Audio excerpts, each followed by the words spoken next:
It's my pleasure to welcome Kevin.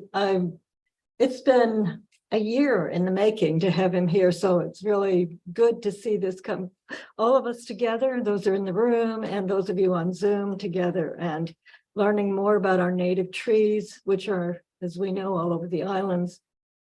And to hear Kevin, who's going to uncover underlying principles of healthy trees and forests, common pests and pathogens, what's normal versus when to worry, and promoting resilience in a changing climate.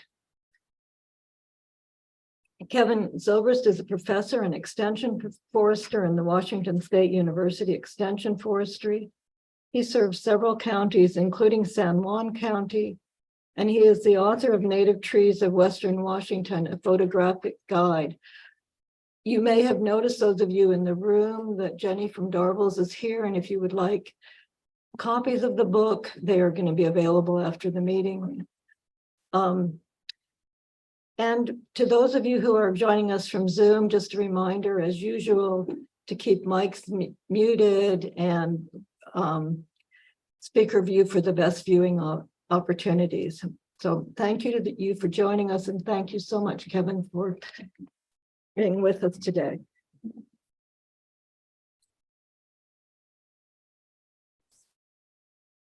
All right, thank you, Lena. Good morning, everyone, and good morning to all you folks joining us online as well. It's such a great thing to see such a range of people. We got young and younger in the audience here today, so it's great to see everyone.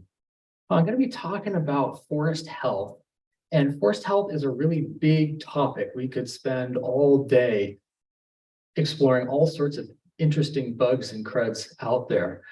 So I'm going to hit a few highlights of kind of some of the most common things that you would find here in the islands, as well as kind of the big picture concepts of what it means to have a healthy forest. To start with, we're going to do a really quick review of how do trees work. Well, we got three parts to the tree. We've got the crown, the stem, and the roots. The crown, that's the tree's factory. You have all of nature's solar panels up there collecting sunlight for photosynthesis. The roots anchor the tree and take up water with dissolved nutrients. And then you have the stems, the big connecting point that elevates the crown to get better access to sunlight and has to act as a big plumbing system to get water and nutrients from the roots to the top and sugars produced at the top back down to the root. So if we do our quick review of the cross section of a woody tree stem, all the middle part, that's what we call the wood or the xylem tissue. The center part's a little bit darker. That's not functioning for water transport. As the tree gets older, the center part gets filled in with minerals and just becomes part of the structure and storage of the tree. Then the lighter outer part of that wood is the sapwood. And that's where water transport is happening. And water transport in trees is really an interesting phenomenon. So unlike those of us in the animal kingdom who have hearts pumping fluid through our vascular system, trees don't have that. So instead, they have to rely on physics, or more specifically, the physical properties of water. So if we think of a water molecule, it's got a polarity to it, a positive and a negative charge on each end. And that means that those water molecules are going to attract to one another. We call that cohesion. And they're going to attract to other things called adhesion. Why is this important for water transport? Well, let's go all the way up to the top of the tree to the foliage. And the foliage is going to have tiny pores called stomata. And those pores open up for gas exchange for photosynthesis. So they take in carbon dioxide to turn into sugar. And at the same time, they release oxygen, convenient for us in the animal kingdom, as well as a little bit of water vapor. And that release of water vapor is the key to water transport then in the tree. So imagine that water molecule that's right next to that pore that opens up. And as it evaporates out, but it was stuck through cohesion to the one next to it. So it pulls that one to the front of the line, which pulls the one next to it, which pulls the one next to it, which pulls the one next to it. And you have these continuous chains, connected chains of water molecules that go all the way down through these tiny pipeways in the sapwood to the roots where new water comes in through the roots, and we call that the water column. And this is going to be important a little bit later when we talk about drought stress and how that impacts the water flow and the health of trees. We have a really thin layer between the wood and the bark called the cambium. That's where new growth is occurring. So you're putting on a new annual ring every year. And then we have the bark. We have the inner bark, which is called the phloem, and that's the plumbing system going the other direction. That's where sugars are transported down to feed the stem and the root system. That's why if you take off a strip of bark all the way around the tree, what we call girdling, it kills the tree by severing that phloem pathway, and then the roots starve and the tree dies. And then finally, we have the outer bark for protection. So how does this relate to forest health? Well, when we're going to have tree health issues, tree health is going to be compromised when one of these processes is affected by something. And that could happen at the foliage level. Here we see some defoliating insects that are chewing up the needles of that tree. And that's going to impact the tree's ability to collect sunlight for photosynthesis. It could happen at the stem level. Here we see the bark of a Douglas fir, and we see some little pockets of red sawdust in there from bark beetles that are in there disrupting the phloem. Or it could happen down at the roots. We see over here on the right, we've got a tree that has gone over from root disease. So the root processes got compromised. So next thing I want to talk about is a couple of really big picture forest health concepts. Big picture concept number one is that tree health is different than forest health. So tree health is focused on the individual tree. And that's where my colleagues on the arboriculture side of things focus. In forestry, we're looking at the system. So if we're going to talk about forest health, we need to take a systems approach and think of how the system is operating as a whole. And from a systems perspective, tree killing agents are a natural and normal part and an essential part of the system. So tree killing agents, especially coming out of a pandemic, we talk about disease, nobody gets a warm and fuzzy feeling, right? And when we think about disturbance, things like major forest fires, or here in the islands, we can get really big disturbances from wind as well. And we have very negative associations with these things, and for good reasons. But in nature, nature doesn't come with a built-in value system. Things simply are, and there are plant and animal species that are adapted to those things. So if we didn't have these massive forest fire type disturbances, we would lose entire suites of plant and animal species that are specifically adapted to freshly disturbed areas, as well as edges between disturbed and undisturbed edges. Similarly with disease, disease opens up little pockets of trees in the forest and can break up a uniform young forest structure that doesn't have a lot of diversity in its habitat. And now all of a sudden we have a little open pocket of sunlight. And what's going to come in there are new trees, younger trees. We're going to have a little micro lower layer there, different types of species. And it starts to help break things up to move things along in that forest development and succession pathway. And similarly, insects can help pick off the weaker trees to improve the health of the herd overall, just like predators in a wildlife type of relationship.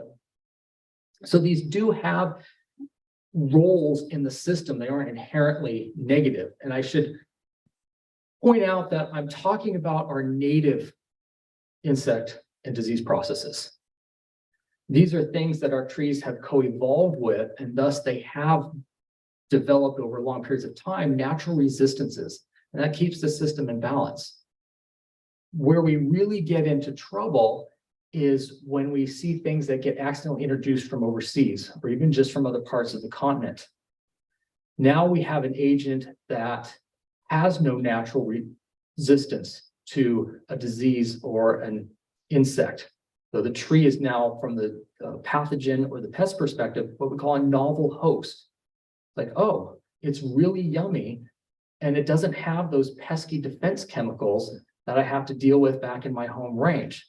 And that's where we can lose entire species of trees. So we saw that with the elm trees with the Dutch elm disease, American chestnut tree with the chestnut blight, Western white pine used to be a really significant component of these forests around us. And now you just see a scattered individual because of the white pine blister rust. And just last summer, the emerald ash borer, the dreaded ash borer, has finally arrived in the Pacific Northwest. And our Oregon ash trees are highly susceptible and are expected to experience severe mortality.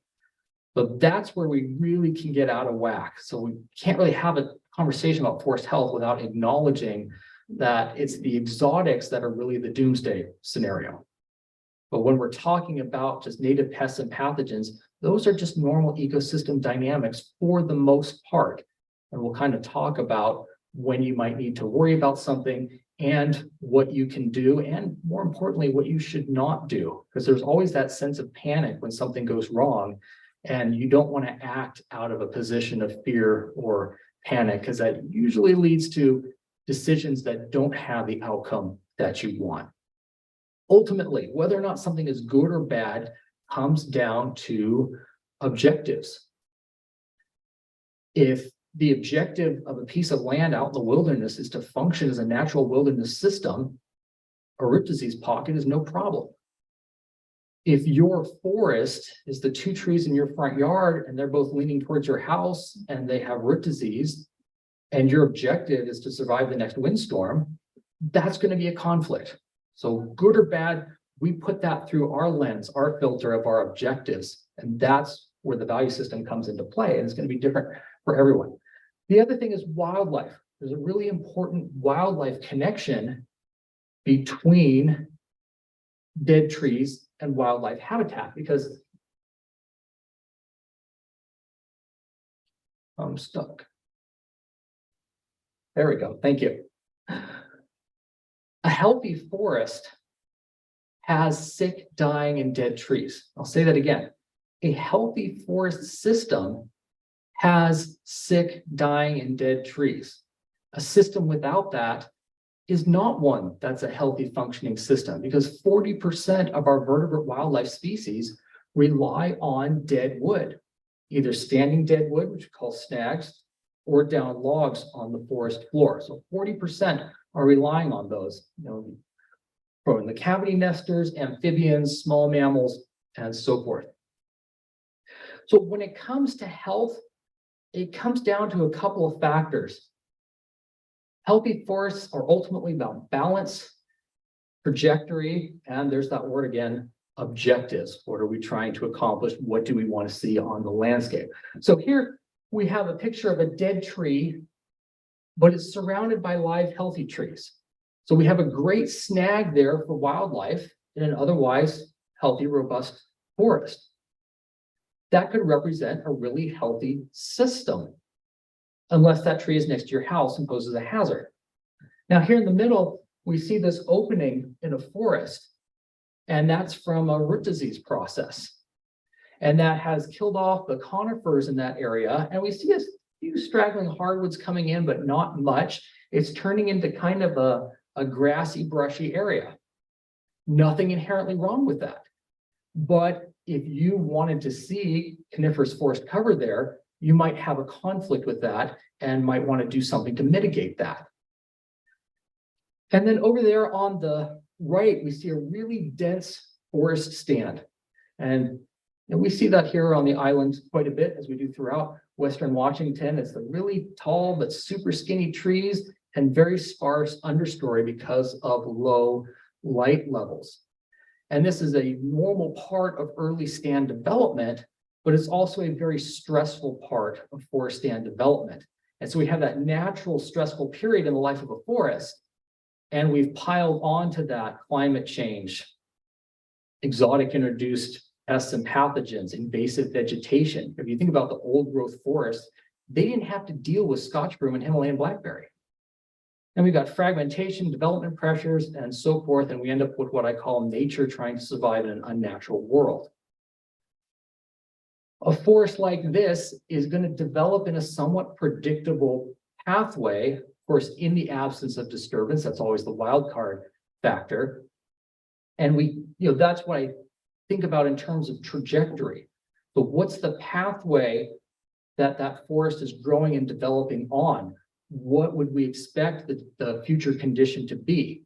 And is it on a trajectory to meet our desired future condition?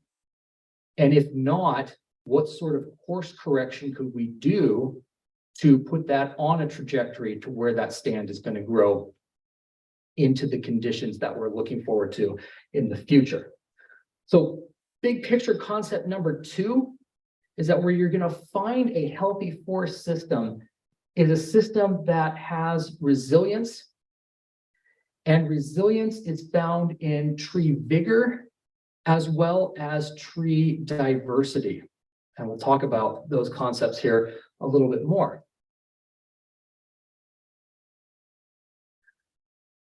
First concept when it comes to resiliency and vigor, right tree, right site. That's our first rule. If you have a tree that is poorly matched to a site, so you have a drought intolerant tree that's on a droughty, excessively well-drained soil, that's going to be a mismatch. That's always going to be problematic. If you have a disease susceptible tree in a disease pocket in the forest, it's going to have problems. If you have trees that aren't wet tolerant that are in a soggy area, there's going to be problems. So there's other kind of right tree, right site considerations as well. If you have a tree that's going to grow to 300 feet and you plant that under the power lines, that's going to be a conflict for you. So right tree, right site. Here on the left, we see a Douglas fir tree that's been planted in an open area and where it gets full sunlight, and Douglas fir is shade intolerant. It likes to regenerate in those open conditions. It's a kind of your typical moist site. That's a good site for Douglas fir. Now on the right, this is a swamp over here. Douglas fir isn't wet tolerant, so it would not be the right tree for that site, but instead we see the short pines growing there because they can tolerate the wet conditions. So right tree and right site.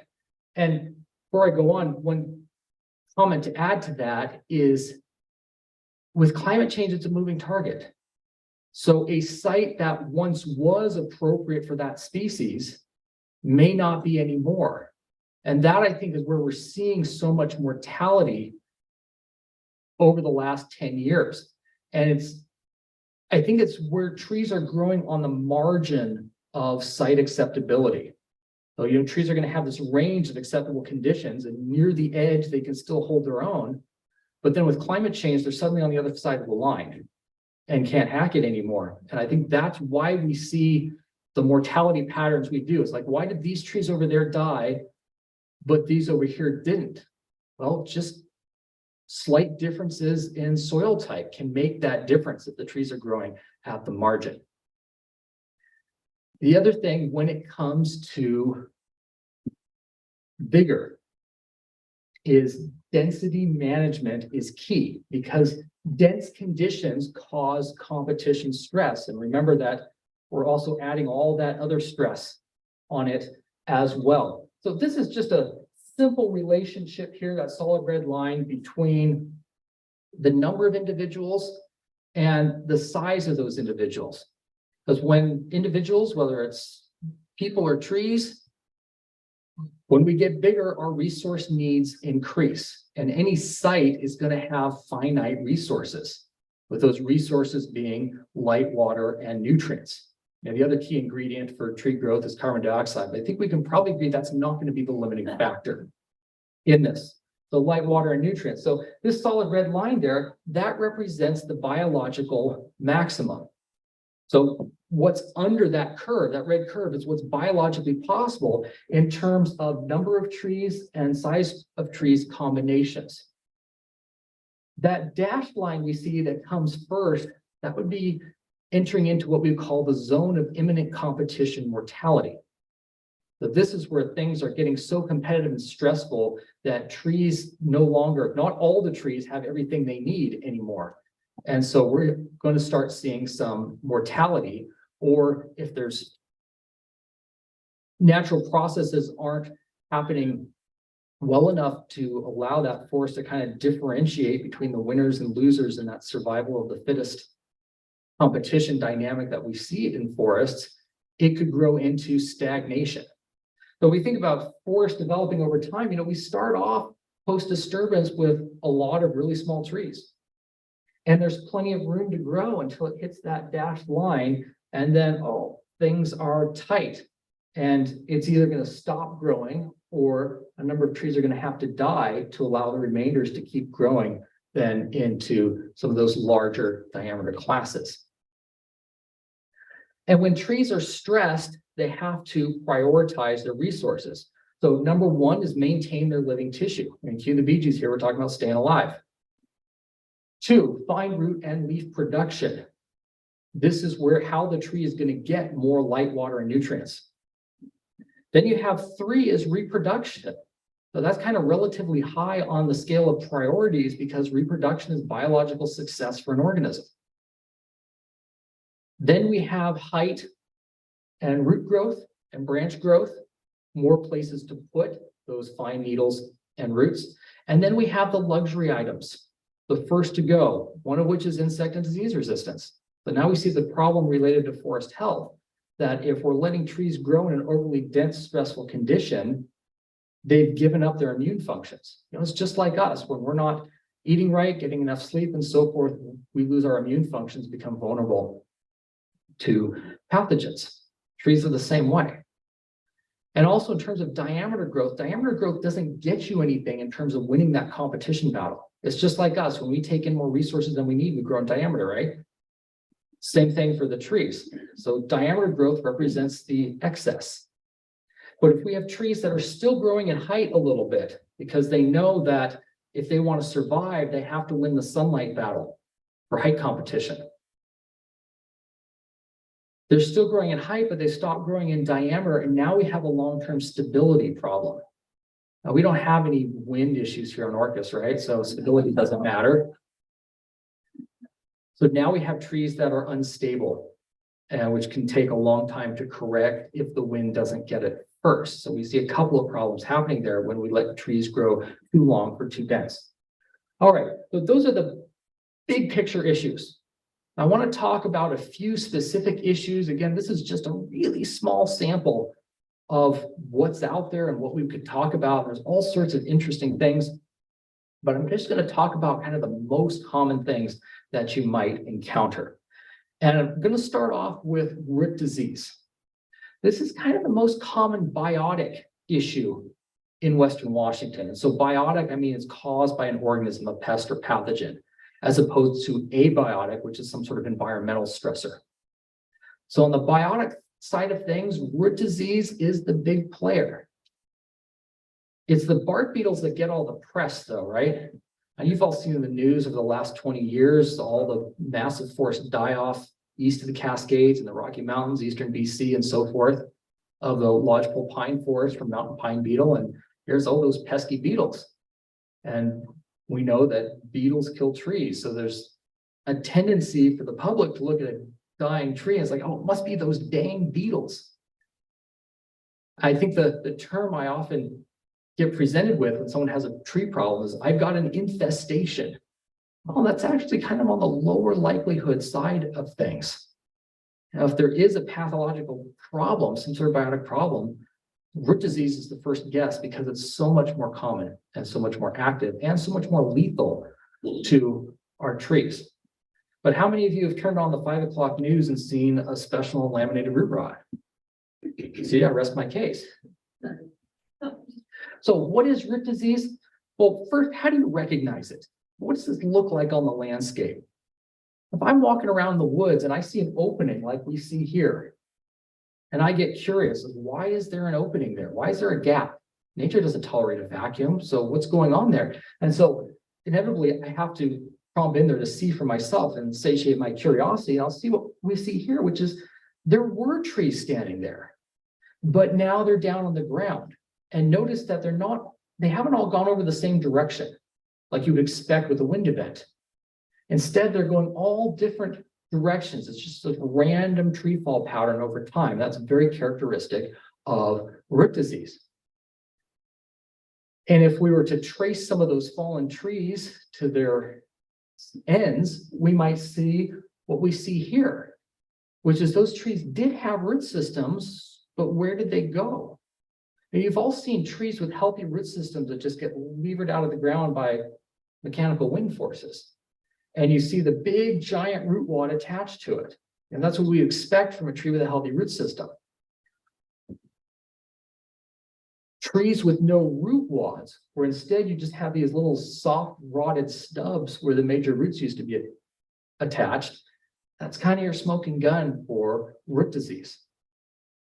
And if we look around us at some of the other signs and symptoms in the area, one of the symptoms might be these beauties right here, the stress cones.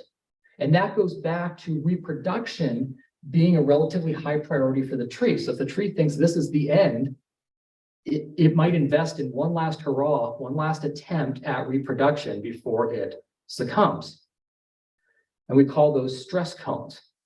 Now, stress cones are a little bit different than normal cones in that they are smaller, they're not as well formed, they don't look as healthy. So how do you tell the difference between stress cones and just a good cone year? Those things are cyclical. Well, if they are smaller cones like we see here in these photos, that's a good indication. Also, with stress cones, you're usually going to see other symptoms as well. So that tree on the left is dead. That's a pretty good indication that those are stress cones on it. That tree on the right there, we see its foliage is very sparse and it's starting to yellow, look chlorotic a little bit. So it's having those other symptoms. And we can compare it to that tree right next to it, which looks fine. It's got a fuller crown, a greener crown, and it doesn't have any cones on it. So that's a good indication that something is wrong with that particular tree. If we look around further, around this opening, this is where the root disease is happening, we'll see that along the edges, we have snags like we see here on the left, trees that have died from the disease, but just have not yet fallen over. And then beyond that, we see what we see on the right with those two trees there that haven't died, but they're looking pretty shabby. They're looking pretty sick. So they have a crown that's gotten sparse and thinned out, and the thinning out is fairly uniform. There can be a little bit of a bottom up, inside out pattern, but it's subtle. Overall, it kind of looks like it's more of a uniform thinning throughout the crown, as opposed to like a really pronounced top down mortality like we would see with drought or something like that. And the foliage is becoming chlorotic, starting to have a yellow cast to it. Another thing you might notice is on both those two sick trees and these two snags is that they've got domed tops to them, rather than the really pointy tops that we would expect on Douglas fir trees, which is what we're looking at here. And that again goes back to that prioritization list of after diameter growth and immune functions, the next thing they give up is height growth. So the height growth increment is getting shorter and shorter every year, and that can create that dome top appearance. Doesn't always happen, but it's one of the things I would look for if I suspect that root disease is occurring in an area. So what's going on? Many of our root diseases, including our most common root disease, which is something called laminated root rot, are spreading underground through root-to-root contact. And that's why we will call this the disease of the site, because it's happening in the ground. It's not something that's spreading through the air. There are some root diseases that do spread through the air, but very commonly they're spreading through underground root-to-root contact. So we see here in the middle of this photo, that would be the center of this disease pocket. And the red roots there represent infected roots. And we see that the roots are just kind of in the early stages of infection in those middle trees, and the trees are not showing any symptoms yet. Fast forward in time a little bit, and now we see that those middle trees, those root systems have been fully impacted by the disease, and now we're seeing the above ground symptoms of the thinning and yellowing crown. But we also see, because of all the root grafting that's happening below the surface, so as trees grow and they expand the root systems, they'll come in contact with one another, and they can even graft together. And that direct root-to-root contact, that is what spreads the disease. So as it spreads from this center tree, it's touching the root system of this tree. The infection is going to move across the root system of that tree and then touch the other tree, and we're going to get this slow spread outward. So we see the trees that have been infected the longest, they're showing symptoms, but the ones on either side of that are now in the early stages of infection. Fast forward in time a little bit more. Now that tree in the middle is dead. The trees around it are almost dead, and the trees that were just in the early stages of infection now are more seriously infected and are starting to show symptoms. Go a little further in time, now those middle trees have died and fallen, and we see that the symptoms are spreading outward. And notice that still on the edges of this pocket, we have the trees that are in the earliest stages of infection, but they're not yet showing symptoms. So if we were trying to map out, okay, what's the extent of this disease pocket on the landscape, we don't want to just mark right here where the symptoms end. We can assume by proximity that the trees going beyond the last tree showing symptoms are infected in the early stages just by proximity. So if we wanted to take out all the trees affected by that disease, we want to take out all the trees showing symptoms and then go at least 50 feet beyond that. So think of it like excising a cancerous tumor, where you want to get that clean margin around it. It's the same concept with root disease. Here's what these root disease pockets look like from the air. So we see on this landscape that we have these little pockets of younger trees, kind of openings. We got a perfectly round one there in the lower left. And notice how it's got a little bit of gray around the edges. So those are the snags that just haven't fallen over yet. And we get the light green in the middle where new young trees are now growing, kind of backfilling that opening. Then that's kind of the textbook example, the one that just perfectly radiates outward in a circular pattern. Up in the upper right, we see something that looks a little bit like a mutated Mickey Mouse head there. And that's really, I think, more indicative of what you would see on the ground. It's much more complex, and it's got kind of tendrils and tentacles that goes out and makes a real irregular type of diseased area, such that it can be a challenge then to mark and map that out. So what can you do? Well, if you were to come in, and we'll use laminated root rot as the example since it's our most common, and Douglas fir and Grand fir are the most susceptible hosts. Hence why it's the most common, because Douglas fir is such a susceptible species, and that's our most common native tree. If we come back on top of that and we plant a Douglas fir, those root systems, the stumps and the infected roots, it's going to take decades, 50 to 60 years for those to decompose. And meanwhile, if the root of a new tree comes in contact, that new tree is going to get infected. So this little seedling, we see it didn't get very far, where its roots started to expand, and now it's touching the infected roots, and now it's infected, and we can always see that tree in the middle is showing some symptoms. The tree on the right hit those old roots very quickly and is already dead, like, yay tall. And then we have this little seedling on the far left there, where it's just getting started. It looks okay because its little growing root system hasn't come in contact with those old infected roots yet, but it's just about to. So that's not a good strategy, if we're talking right tree, right site, to go back to that very site and then plant susceptible species. We're just perpetuating it. And I think one of the reasons why we might be having some particularly big and virulent root disease areas on the landscape today is as a legacy of past management. Because those openings, those patterns on the landscape, people didn't pay attention to that.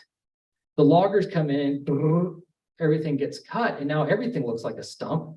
You can't differentiate between how things died, and the planting crew comes in and we plant our trees, and Douglas fir goes everywhere because that's what you do. And we have fed the root disease pocket to keep it going. So we're feeding and sustaining that root disease pocket by continuing to bring back susceptible species. So I say, if your objective is to grow laminated root rot, and there's nothing inherently wrong with that, industrial forest practices are a great model to do that.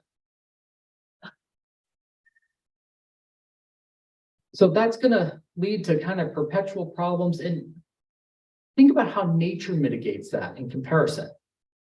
So in nature, when we log those trees, we're leaving the full stump intact. Whereas nature, it's going to pull some of that stump, it's going to get levered out of the ground to reduce some of the bulk of that infected root material, to kind of reduce that a little bit in the site. And also, what's going to come in naturally? Disease-resistant or immune species like western red cedar or vine maple. that aren't susceptible. So that's how nature's mitigating it as opposed to continuing to force feed the disease. But what's our option for mitigation? Here we see what happens when we plant Western red cedar. The root systems start expanding there. They're coming in contact with those old red roots, but nothing happens because those trees are resistant to the root disease. Now, they're not immune. They could get infected, but it's much less likely than if we were to plant, say, Douglas fir, grand fir, Western hemlock, and some of these other more susceptible species. So we look at a disease like laminated root rot, and we look at our list of native trees, and they're going to be trees that are highly susceptible, moderately susceptible, tolerant, resistant, and immune. Now, I know what you're thinking. What's the difference between tolerant and resistant? Tolerant is they get the disease, but they can hold their own against it. They don't succumb to the disease. They're able to live with it. Resistant means they're resistant to ever getting it in the first place. So think about the holidays when you're inviting your relatives over and they all come, even the ones you didn't invite. And there's the relatives that are obnoxious, but you can tolerate them. So you let them in, you can live with them. But then there might be that weird uncle that you can't even tolerate and you just keep the door shut, right? That's resistant. So going out to the last tree showing symptoms, going 50 feet beyond, taking out all the susceptible host trees there, and then bringing back in trees that are not susceptible. Now that's kind of a long-term mitigation strategy. If you need to mitigate to meet your objectives, letting it go, there's nothing inherently wrong with that. So, and that comes down to your tolerance. If you can tolerate the root disease pocket, maybe just let it do its thing. Nothing inherently wrong with that choice. And this infected root material, again, it's going to stay in place for 50, 60 years. So if you were growing Douglas fir, you're going to need to have cedar on that site for at least 60 years before you could go back to Douglas fir. You could do alder, maybe a couple rotations of alder if you're growing it on a rotational basis, or just let it go until eventually all that infected material has been consumed by the disease and it burns itself out. Again, we're talking 50, 60 years before that can happen. But we got to do something different in the meantime. If you really wanted to grow Douglas fir, you can come in with a backhoe and dig out the stumps, which is going to take out most of the infected material. And there is evidence that that does do a good job of preventing reinfection if you're going to plant Douglas fir on top of that. But what I would tell people is that something like laminated root rot, that's nature's way of telling you to grow some more cedar. Listen to nature. Our three most common root diseases, and number one is laminated root rot, or malaria is another really common one, and then heterobasidian, used to be called anosis, is another one. And I'm not going to, in the interest of time, I won't go into the details about each of those different diseases, but kind of regardless of which specific disease it is, the overall approach to it is the same. Tolerate, let it go, excise the root disease pocket and plant non-susceptible species, and also just general best practices like avoiding wounds, which can be entry points for disease. And if you're going to thin to reduce density, that's something to be done in terms of mitigating a root disease early in the life of the stand. So when the trees are really young, like say 15 years old, that's the time to come in, and now you're spacing those out wider. So it's going to keep those root systems apart for longer and also going to have them maintain more vigor early on. Once the trees are bigger, we used to advise people that, yeah, you should still go in and thin and maybe use vigor to try and resist the root disease. But some more recent research is suggesting that it actually can exacerbate the root disease pocket activity. One, because whenever you go in there and thin, except when they're really young, small, and flexible, there's going to be collateral damage. You're going to hit other trees as you fell the trees in that stand. And now we have more disease happening through those wound entries. And also you're going to see a sudden acceleration of growth in the root systems.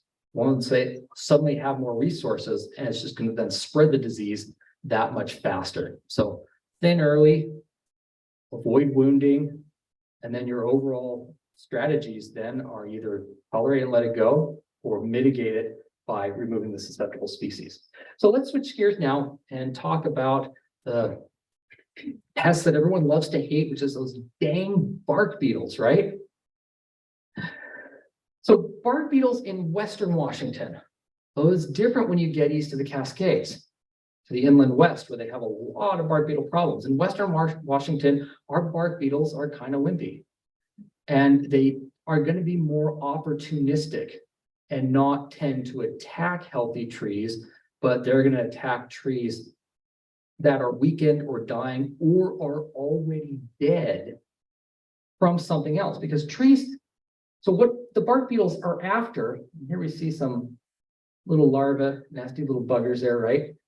Is if we go back to our model of the tree stem there on the right, it's that phloem tissue that they want to get into, because that's that nutritious, sugar-rich, energy-rich tissue that they want to drill through the bark and then munch through that. And when you have thousands of beetles of doing that, that essentially girdles the tree such that if it's not dead already, it's certainly going to hasten the demise of that tree. So it's ultimately disrupting the sugar transport system. So that's where the disruption in the tree is occurring. And each species of bark beetle has its own what we call gallery pattern, which are these squiggly lines that you'll see if you peel off a chunk of the bark. And that center line there, we see a vertical one on the right and a horizontal one there on the left. So we call the main gallery. So that's where the mated female is going to lay her eggs along that main gallery. And the pattern that she lays her eggs in is going to determine what those kind of spaghetti strings look like. Because the larvae will hatch and then they start munching outward. And we see that for the left, that's the fir engraver beetle. So that would impact something like grand fir. And it's got a horizontal main gallery. And then the female lays her eggs opposite one another along that gallery. So we see opposite pairs of what we call the side galleries that the larvae create. And then you can notice that those side galleries get bigger as the larvae grow. And then when they've reached maturity, they'll drill back out of the tree and start the cycle anew. Here we see Douglas fir pole beetle, which is one that attacks really small diameter Douglas fir. And it's similar to the fir engraver beetle with those opposite patterns there, but it's a vertical instead of a horizontal main gallery. So that's how we identify different bark beetles, is we can look at their gallery patterns and see what exactly is in there. But trees can defend themselves. Remember, if they're vigorous, and water is especially essential for trees to defend themselves against bark beetles. But trees produce, our resinous tree species, our resinous conifers produce pitch. So that's the sticky stuff. So you get that sticky stuff, you go, oh man, I got sap on my hand. That's not sap, that's pitch. Sap has the consistency of water. And essentially is just water with some dissolved nutrients and some dissolved sugars in it. Think of tapping a maple tree for sugar. It's just dripping the sap out of the tree. But that sticky stuff, that's a defense chemical of pitch. So under the bark, you'll see this network of pitch ducts under there. So when you get a boring insect, not to be confused with an exciting insect, mind you, when you get a boring insect that drills through that outer bark, it'll rupture one of those pitch ducts. And that pitch is kept under pressure.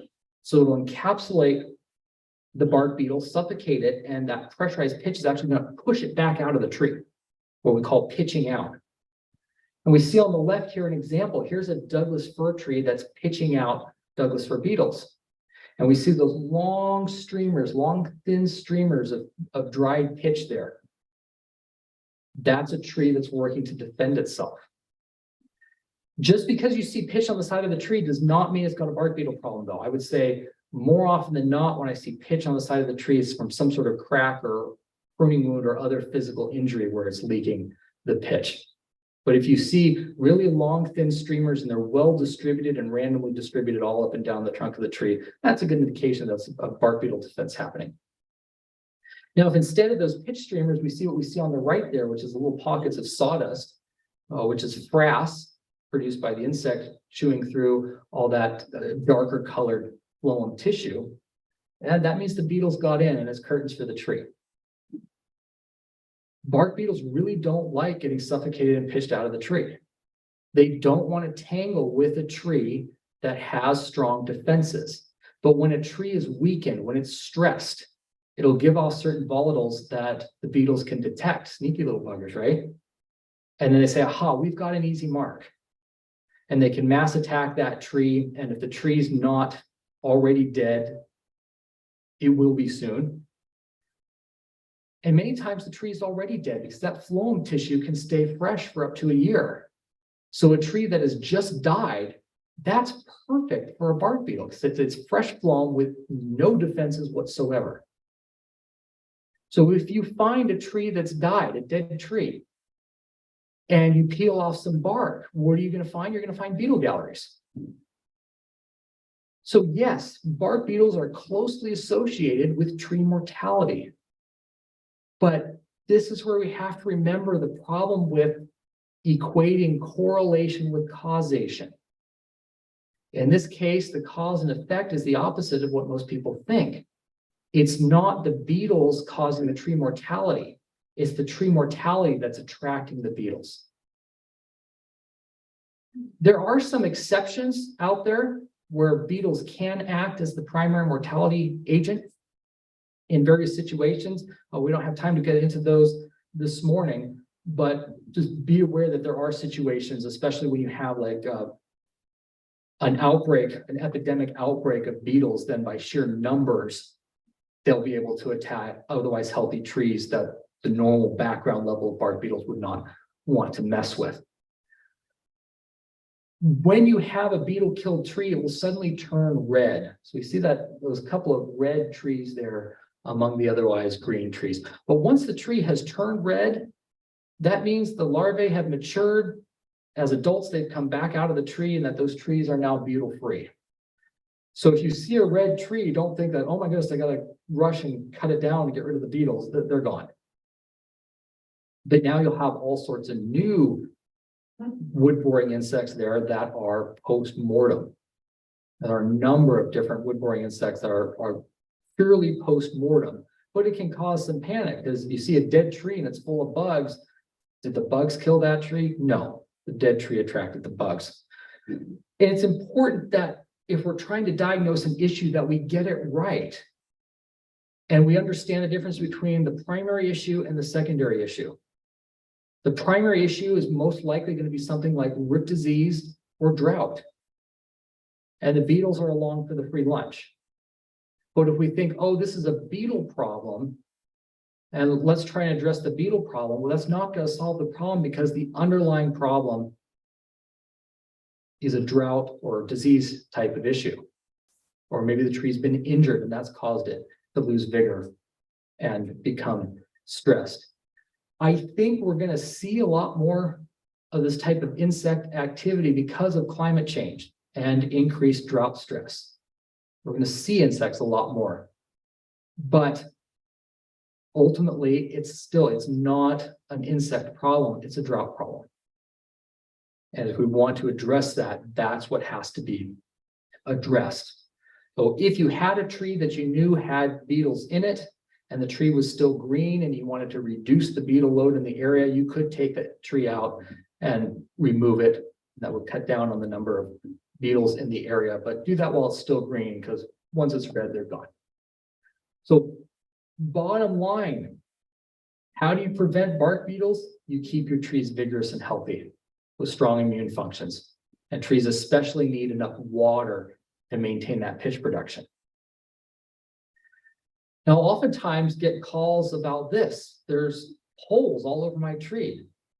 It's those dang beetles, right? In this case, if the holes are kind of an 1/8 to 1/4 inch diameter and they come in nice, neat little rows, rather than little tiny pinholes that are randomly distributed, that's not a bug, that's a bird. You see it here on the right, it's the red-breasted sapsucker. Why is that sapsucker there? Well, as the name would imply, it is actually feeding on the sap of the tree. And it can feed on both the xylem sap and the phloem sap, depending on the time of year. So it does not mean that the tree has a bug problem and that bird is foraging for bugs. No, it's foraging for sap. Now, those sap wells with the dripping sap, that's going to attract bugs. And so as the sapsucker comes back to maintain those sap wells, there's bugs to eat as well. So it's a twofer for the bird. But the tree wasn't having a bug problem. Why is a sapsucker there? It just happens to like the taste of that particular tree. And especially the thinner barked trees. Easier to make those shallow sap wells in. Is it a problem for the tree? Sometimes. I think for the most part, trees tolerate it because the wounds are so shallow and superficial.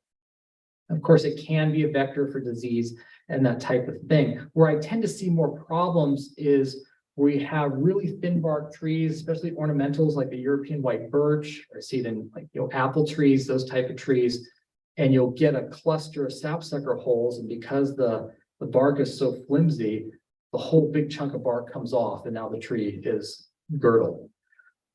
What can you do about it? Well, this is a classic case of you tolerate.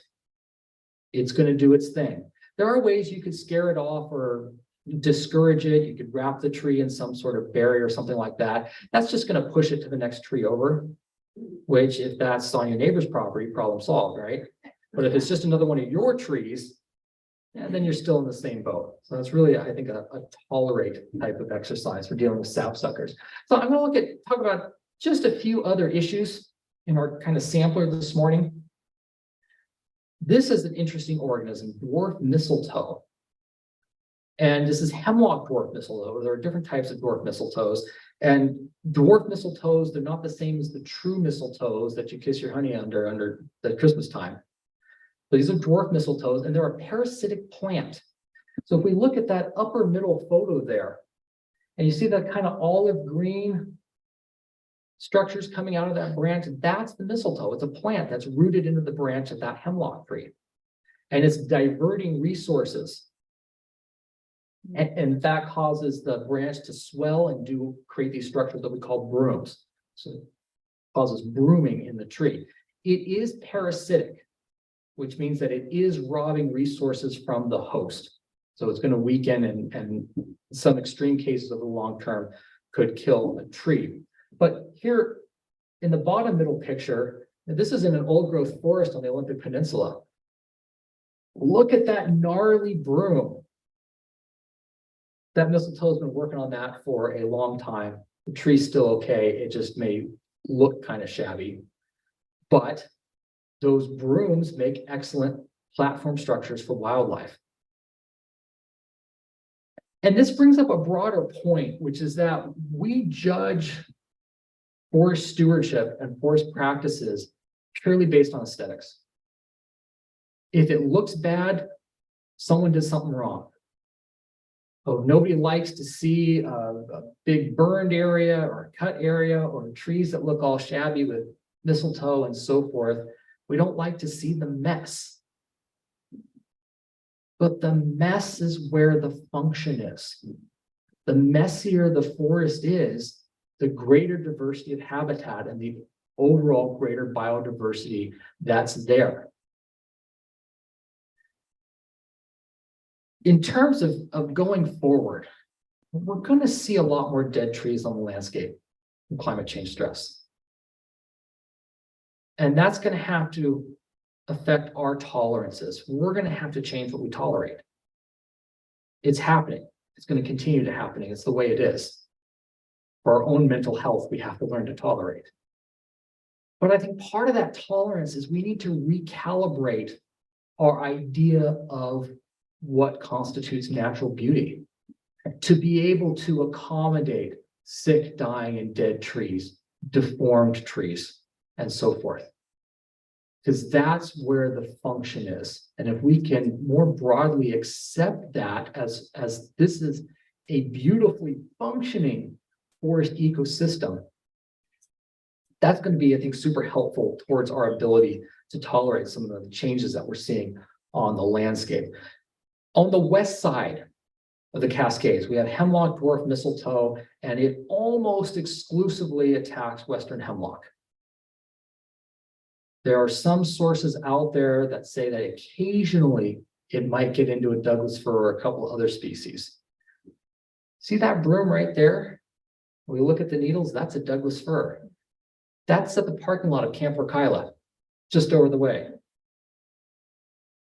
We have a different drier environment here, and we can see that it does occasionally get into another species, but ultimately it's a pest of hemlock trees. So it's just kind of one of those interesting things out there. And mistletoe functions very interestingly. I just said about interesting about 5 times in a row, I realize, but it is so interesting. When it produces the seeds in the summer, it'll catapult those seeds out. The seed pod will kind of go pop open and that seed will go flying. It can go some distance too. And it's sticky. So if it lands on another hemlock branch, it roots into that and causes a new infection. So what could you do about mistletoe?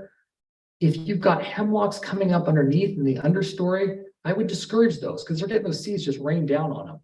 But instead, bring in a non-susceptible but shade tolerant species like grand fir or western red cedar. Promote that in the understory instead.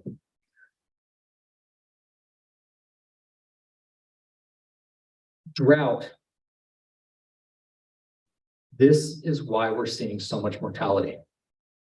Drought. It's not biotic, it's an environmental stress.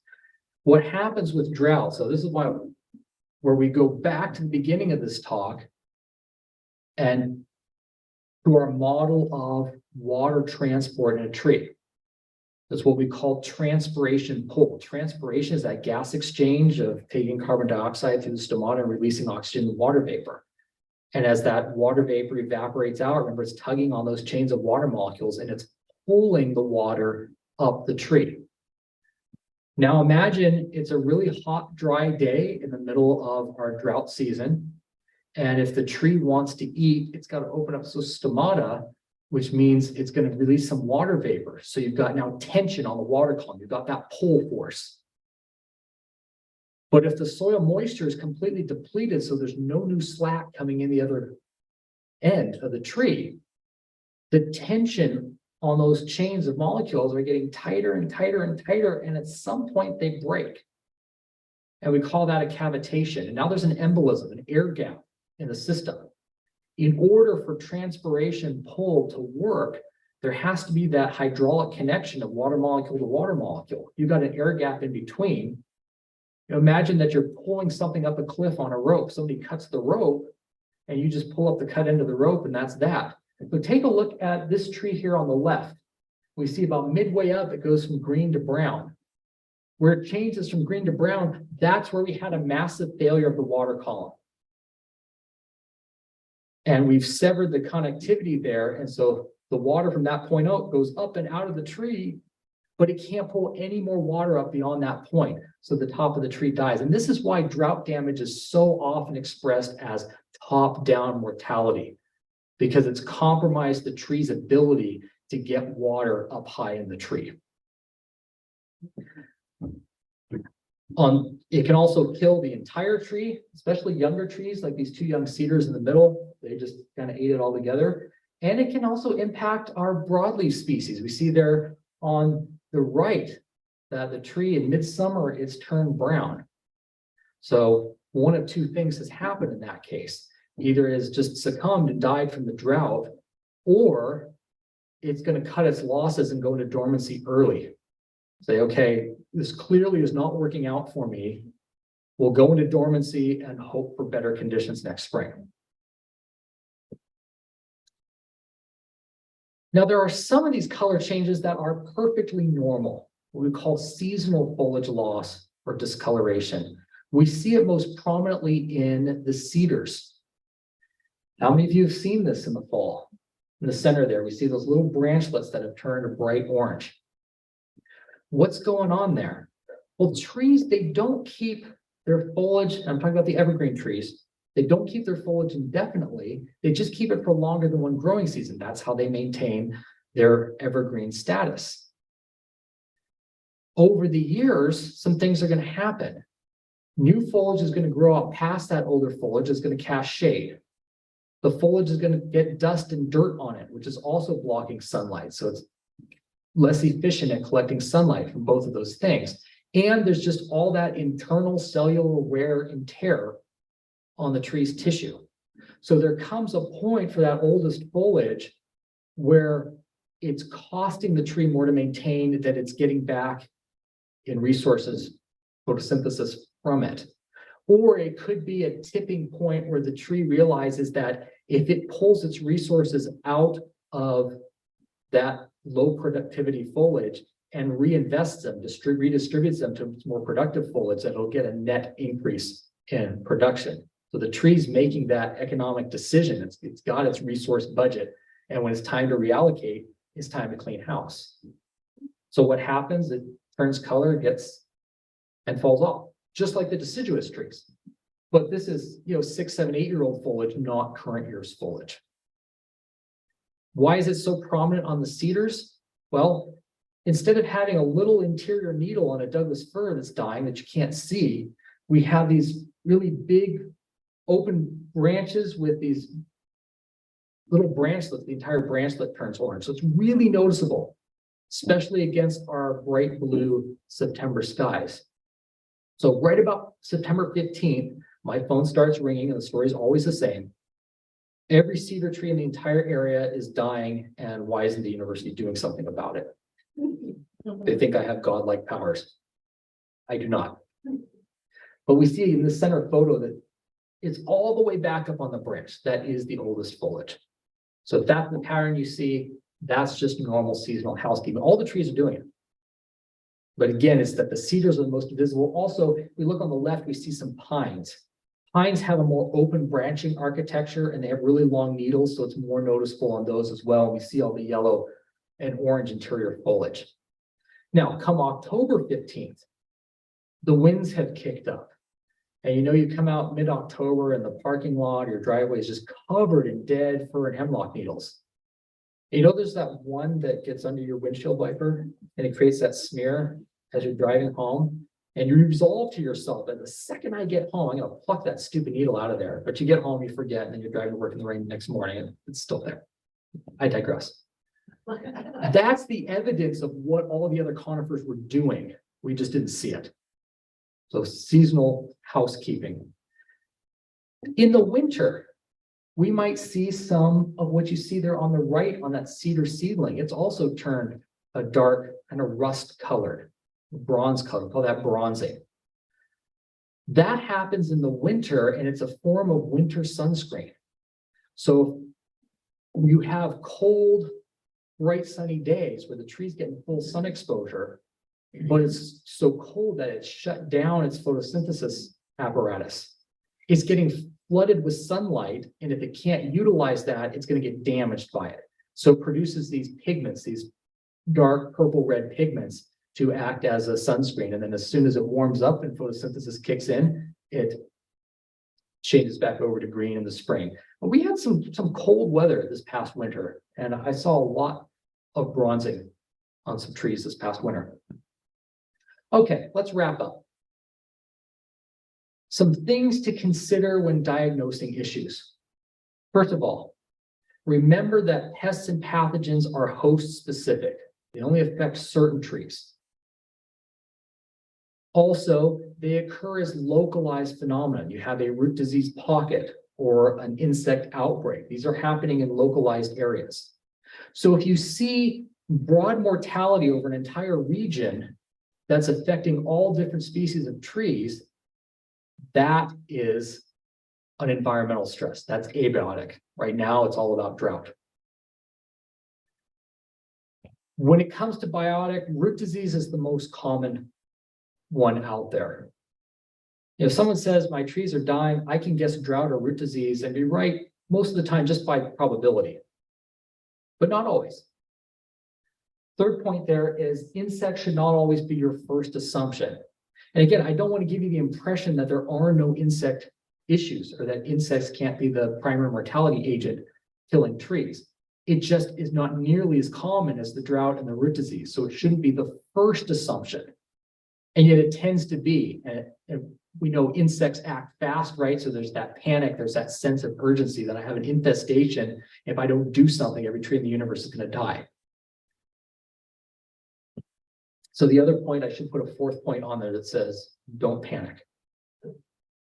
let's look at the low-hanging fruit. Let's look at the most likely things, and if we can rule those out, then let's start to look at some other things and more closely examine the symptoms and the signs and so forth. Okay, so if we're trying to manage forest health issues, and again, I'm talking about the system. We're taking a systems approach. We're not simply focusing on individual trees.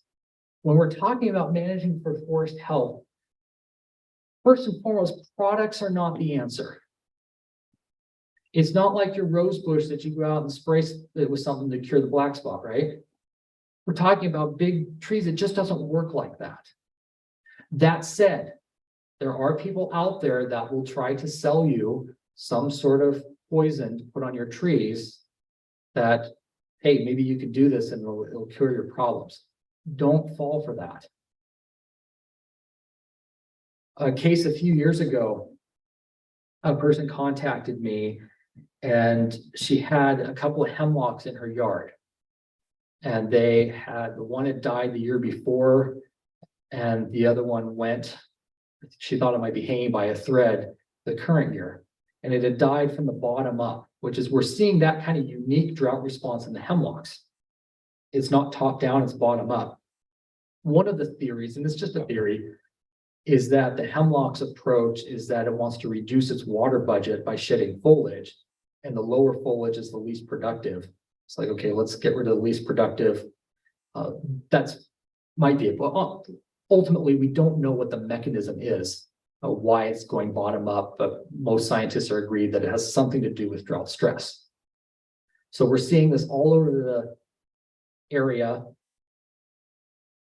Pathologists have not found relationships with bugs and cruds with that. Again, we're pretty sure it's drought related. So the pattern was all wrong for an insect kill, because what would have happened to that tree if it was killed by a bark beetle? It would suddenly turn red. We don't have major bark beetle pests of hemlock. We have our Douglas fir beetle, we have our cedar borer, we have our fir engraver beetle. There just aren't hemlock beetles. It's for me, tell them I'm busy. So there are some obscure bark beetles that you may find occasionally in a super stressed hemlock, but quite the secondary issue, certainly not the primary source of mortality. And if there were beetles bugging those trees, so let's say hemlock beetles did exist, that they did cause trees to lose foliage from the bottom up instead of turning red, it's not something you spray for. Once they're in, they're in. And by the time you notice symptoms on the tree, they've done their thing. And that's, I think, typical in a lot of cases, is that by the time you're able to discern that there's any problem, the damage has already happened. We'll see cases where trees will die at the end of a super droughty summer, but then we flip the switch and it's suddenly really wet. We'll get a record wet fall, winter, spring. So like the Christmas tree in the stand of water, it stays green. And then we hit May and it suddenly warms up and that tree suddenly dries out and turns brown. Like, well, what happened? It's only May. Well, the damage happened long before. Unfortunately for this person, some company came out and pointed to holes in the trees and said, you've got beetles. Now, these holes were all from post-mortem insects. It's one of the clues that I knew that tree was already dead. So again, multiple things wrong with this diagnosis. Phantom beetles that don't exist, a pattern of decline that was all wrong. And even if those two things weren't an issue, the prescription was certainly wrong. But this company took advantage of our just inherent need to want to do something. And losing a big mature tree, it's a big deal. It's not like you can go to the nursery and buy another one of that size. And it's going to very dramatically change the character of your property. So I don't want to be flippant about losing big trees. It's a big deal. But there's nothing this woman could have done, and there's nothing she could have done differently to prevent it either. I don't want people to feel bad like they've done something wrong. but you'll have people that take advantage of people's need to do something and use the magic words. You could save this tree. And if we're so attached to these trees that it's like, okay, I'll spend anything, I'll try anything. So I knew what was going to happen. She's got this guy on the phone at the university saying, nothing you can do, sorry. And then somebody who's out there, who's supposedly a professional, who's out there on the ground pointing to holes and saying the magic word, you could save this tree. Sure enough, the response was, thank you for the information, the sprayers will be here tomorrow. That's the sort of thing I really hate to see. And why it's important that we have these discussions so that you can be having these discussions out in the community. You don't get people doing crazy things. I had another case where all his trees were dying, according to him, and he thought, it's those dang beetles if I don't do something. And he insisted that the only thing he could do was to cut down every tree on his property, pile it, and burn it. Swore that that's what the Forest Service told him to do. No, they did not. So we don't want to see people going out and doing crazy things. We had another instance on a different island, not this one, where someone saw a dying cedar, but the story, and there's kind of an inverse relationship between the urgency that's presented to me and the actual emergent nature of the issue. But it was every tree on the island, every cedar tree on the island is dying. And something must be done. And I said, well, time out. Let's look at more likely things first, like drought. Because beetles, that's an Eastern Washington issue. And the response I got was, well, I want to talk to somebody who's less interested in geography and more interested about saving our trees. Yeah, I got told. So I passed them off to somebody else at a different agency who happened to live on that island and came out to investigate. She was an actual entomologist. Said the same thing I did, just wasn't as polite about it. It was one tree. One tree. And it was in someone's yard with lawn all the way up to the tree. And they've been running the sprinkler, so it surely couldn't be a water issue, right? Wrong. Grass robs all the water from the tree. It doesn't penetrate that thatch layer to get down to the rooting zone. Sprinklers are wonderful for watering grass. They're terrible for watering trees. So it was one tree suffering from poor cultural practices. And yet someone wanted a helicopter brought in to spray poison over the entire island. So don't panic. Remember, right tree for the site. And if you've got a tree, people ask me about, well, should I supplementally water that tree to help it through the droughty period? Well, if this is the new normal, it's one thing if it was just a bad year. But if this is the new normal and that tree can no longer hack it with the natural water it gets, it's no longer the right tree for that site. And the long-term strategy has to look towards replacing it with a more drought-tolerant species. So take your cues from nature. If your trees are doing fine, great. If certain species are dying from drought, don't replace those with the same species. Replace them, go up in drought tolerance. Density management. The cup of water is getting smaller. And on places like Orcas, the cup of water already is pretty small. The more straws that are in it, the thirstier everybody's going to be. And density management, that's the one thing you could do right now that would make a substantial difference. We can't just solve climate change overnight by our onesies, right? But density management is something we could do that has immediate benefits. Shifting to different species, that's a long-term strategy. It's not going to happen overnight. So that's part of it. Right tree, right site, and density management. Just say no to grass because of what I just talked about. And I'm talking about lawns. If you've got native forest understory and shrubs and so forth, that's okay. I'm talking about lawns. Remember that there's resilience and diversity because different trees have different susceptibilities to pests and pathogens, and trees have different tolerances to things like drought. And back to the bottom point that I talked about earlier is tolerance is important.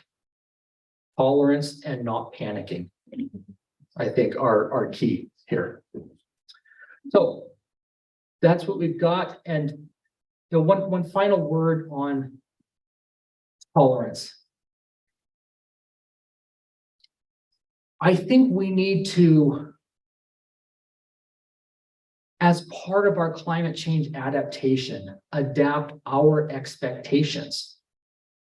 We simply cannot expect the same trees, same things from our trees in our forests, the same dynamic that we're used to. Things have changed already, and they're going to continue to change. Expectations lead to disappointments.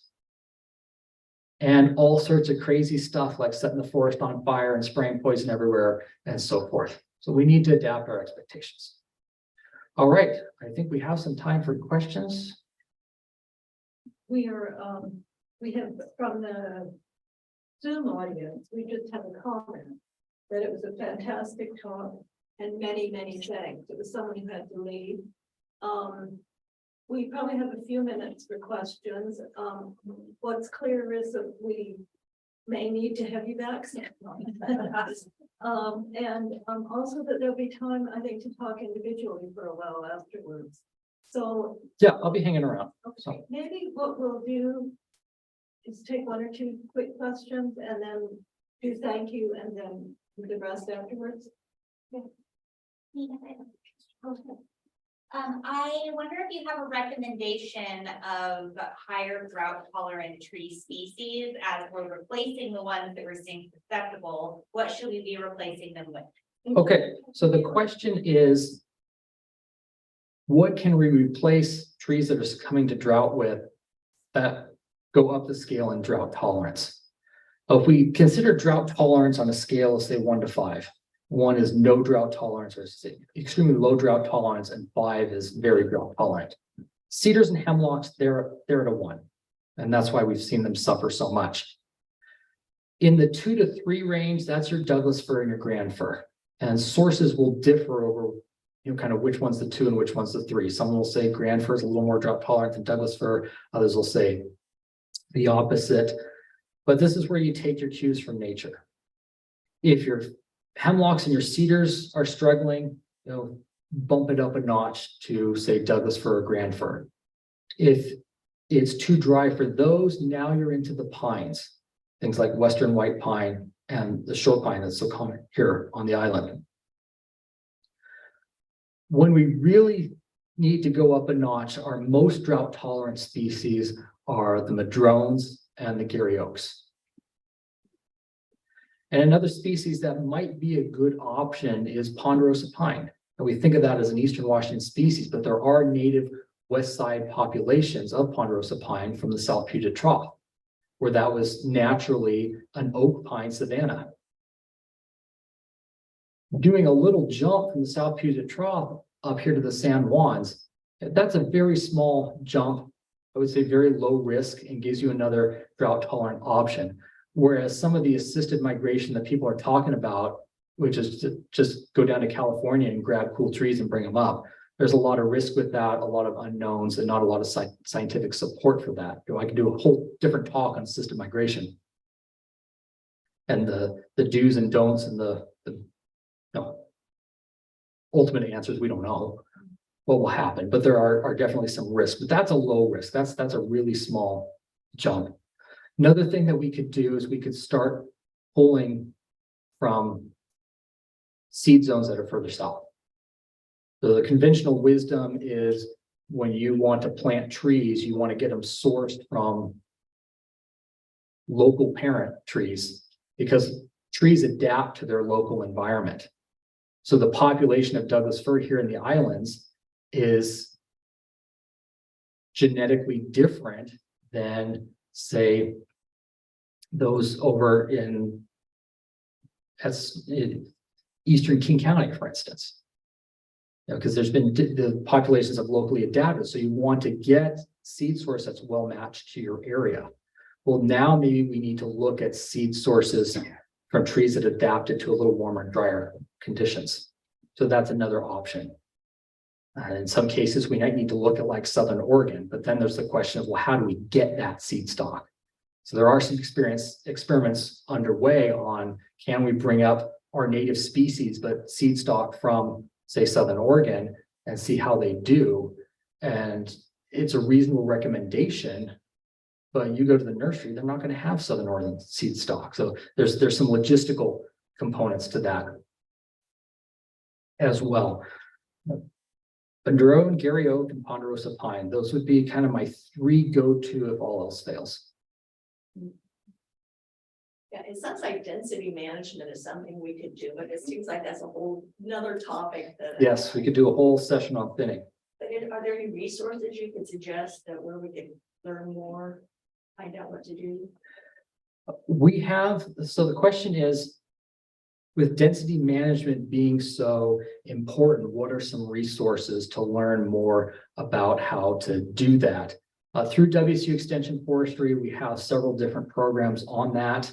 So we do our flagship course is the Forest Stewardship Coach Planning course, which is a multi-week course that gives you a really comprehensive look. And we go into detail about things like thinning and other types of management activities and assessments and so forth. So that's my number one recommendation. We do that course online, as well as we rotate it around the region. We'll probably hit the San Juan Islands with that course next year, but it'll most likely be on San Juan Island because we did Orcas the last time. So we try and rotate it within the islands as well. But there's always the online option. And also we do field days where we do field sessions on things like thinning. And our Western Washington Forest Owners Field Day, it's regional for the whole west side. This year, it'll be at UW's Pack Forest down in Eatonville on June 10th. So you might want to check that out. And we rotate the field day around the region every year as well. So you can get on our website, which is just forestry.wsu.edu, and look at the North Puget Sound program and see what programs are coming up. You can get on our newsletter list and so forth. And we also have a resources page on our website where you can look, it's organized by topic, and you can look under thinning and get some good publications that you can do some study on your own for thinning. I have a question. A couple of years ago, we had a huge rainfall and a lot of trees came down in really dangerous places. And I'm just wondering, how would you tell which trees are going to be more susceptible, and maybe do some preventative things under the assumption that that might happen again with other climate change things? Okay, so the question is, in terms of trees that have come down during major rainstorms recently, where the soil is going to get soggy and the roots cut loose on that, what can you do to predict and prevent that? I don't have a good answer. So the ultimate answer is that I don't know. In terms of tree rooting depth and strength, it tends to be more a function of soil than species. So if you give trees deeper soil, they're going to have a deeper root system.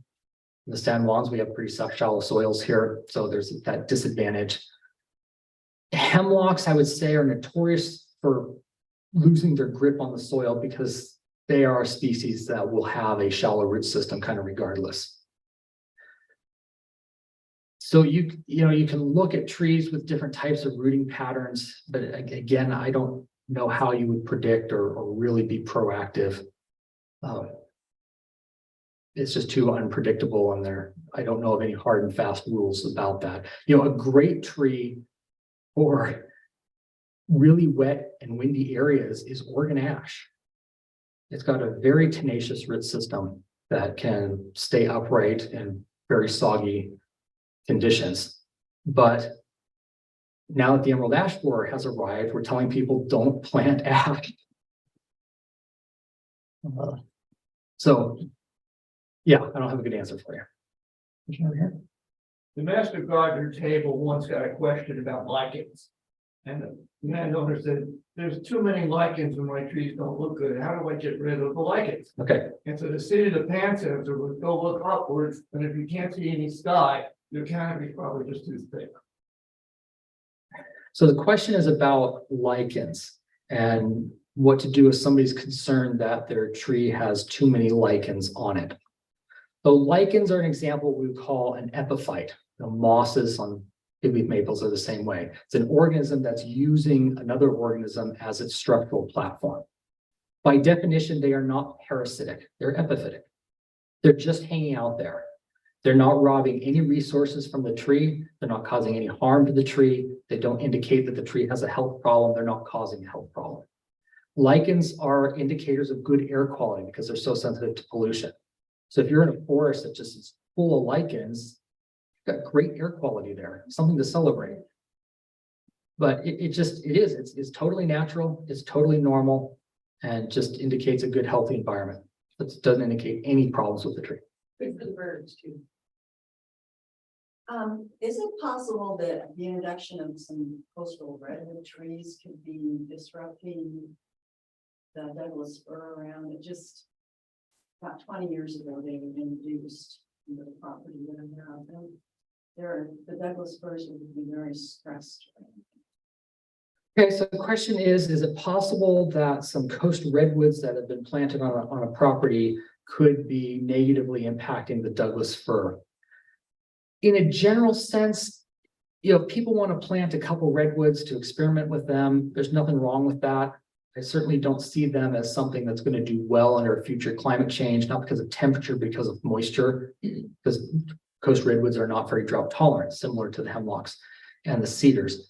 But having a few in a forest environment, I don't see them as causing a problem per se for Douglas fir, unless we're just talking about an overall density competition type dynamic. So if there's just too many trees packed in there, whether they're redwoods or something else, that could be causing the trees to look shabby. But I can't think of anything off the top of my head of how a redwood would negatively impact a Douglas fir per se.